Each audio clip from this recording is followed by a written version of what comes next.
You guys got up 18, and they were able to come back and cut it to 1. How were you guys able to close it out after that?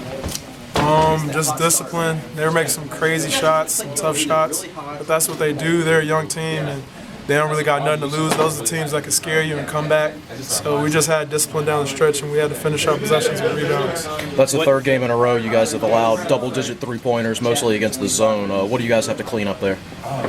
Just got to find a hot shooter at that moment. Guy came in and had, I think he was averaging 6. He had 31, so I mean, he was hot. So he got hot. He stayed hot the whole night. So you just got to find the shooter at that point and just know your personnel. You guys were hot from the field all game, especially early on. What helped that offense quick today?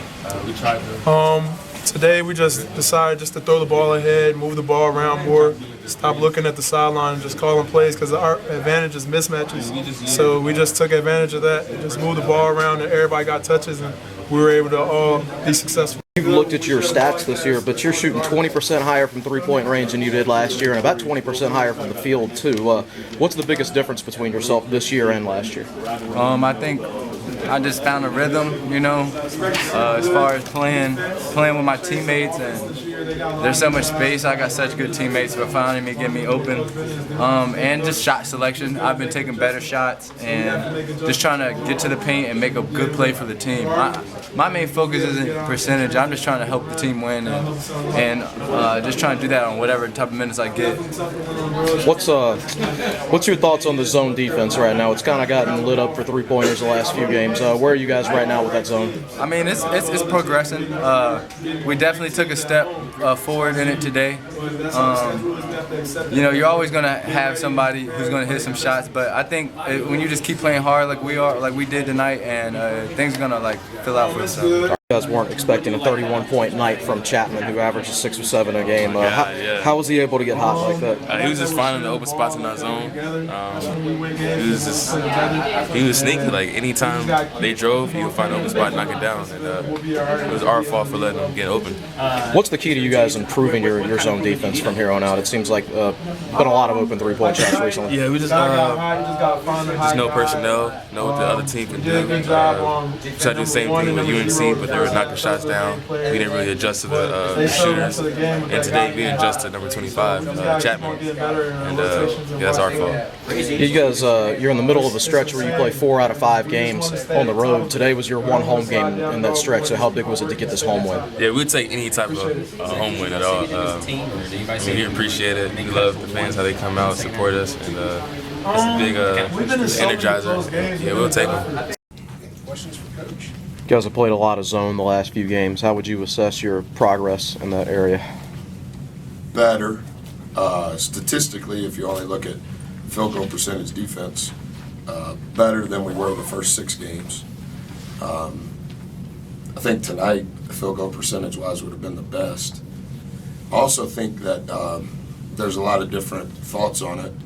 We have also been better offensively each of those 3 nights relative to field goal percentage.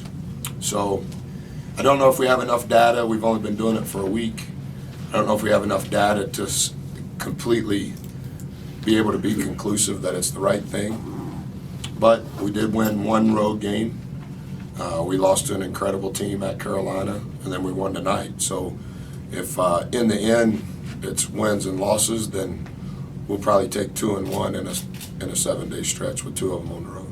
Well, it's 59% from the field you guys shot today, and of course you were on fire early. What did you like about how you executed on offense today? 2 things. I would say that Med and Bibbs came back to life at the same time. And the other thing, we are potent when we score in transition, but I also think that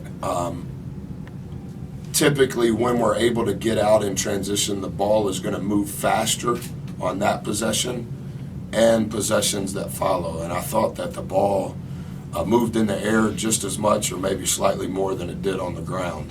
And that's when we're at our best. Coach, how important is the ball moving fast and the pace of the game going to be next game against UVA, where they really hold opponents' pace down and keep time of possession pretty long? What are you guys going to try to do to get out and run against UVA? It's I have really bad fears of only one or two things, and one of them's going to the dentist. And in parentheses, that's going to Charlottesville. And it's not because I'm scared.